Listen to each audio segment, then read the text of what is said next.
If you don't know what Gnostic text is, it's a belief that a creature or being called the Demiurge created our universe. Everything you see and everything that you touch and feel and hear is part of its actions.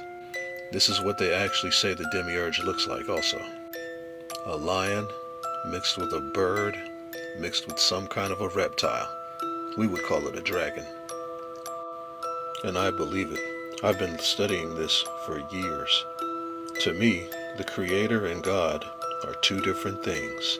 This is just my opinion, folks, so don't start whipping out your Bibles or spitting scriptures at me. At least give me a chance to explain what I think is going on here. To me, God is an electromagnetic force that pulses through everything and brings everything to life. I think that's what they mean when they say God is in everything or in every living thing. The Creator, I think, creates forms and then uses God energy to bring things to life. An example of this would be a person that creates a TV. He would be the creator, but to bring the TV to life to make it work, you would have to use electricity, which would be God energy. Dr. Frankenstein and his monster would be a perfect example of this. Dr. Frankenstein takes bodies and then uses the electrical pulse to bring his body to life, which would be God. The Demiurge would also be the creator and do the same thing using what I believe is probably the sun. The theory I have about this is since the Demiurge doesn't have his own light, he probably creates it by using black holes. I think black holes are portals that are made by ripping open the fabric of reality into the light realm, which is what we would call the pleroma, which is where we get the energy and the souls that are sucked down into this plane of existence. I think the energy that's sucked in through black holes comes through kind of like a funnel, and the energy is condensed into a focal point on the other side of the black hole, which pretty much makes it a sun, and on the other side of the black hole is probably also a universe. This would also explain why the beings that watch us from a distance, when you go to their realm, has a different time and space, because they live on what we would call the event horizon. I believe that they are also there because they're put there to guard the exit through the sun.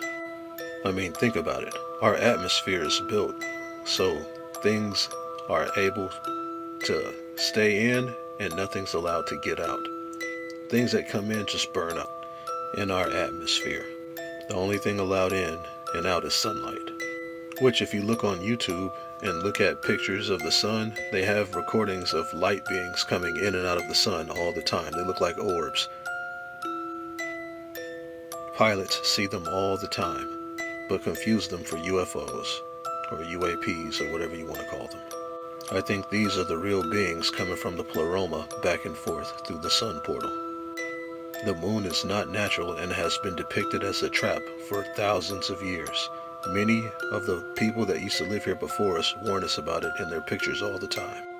I study tarot also, and the moon card means deception or hidden. So, check it out. Even in the Wheel of Life, the Buddha points to the moon and shows you that it's a deception, warning anybody that tries to get close to it.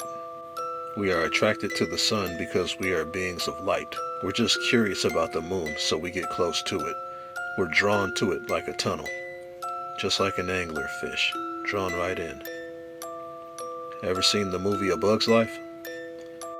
They show us over and over again in many different movies. One of my favorite movies they show this to you in is The Truman Show. He is constantly watched by the Creator who resides inside of the moon, watching his entire life and monitoring it with his demons constantly.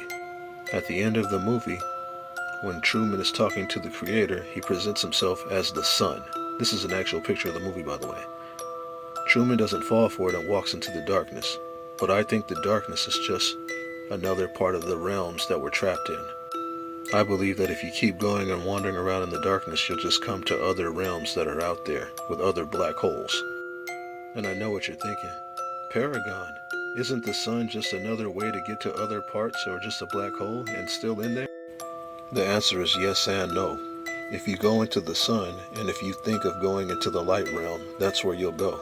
If not, it will take you to other places. This is just a theory of mine that I've drawn by studying things for the last few years. Let me know what you think. Thank you for listening and watching my video. I hope you have a good afternoon, good evening, and good night.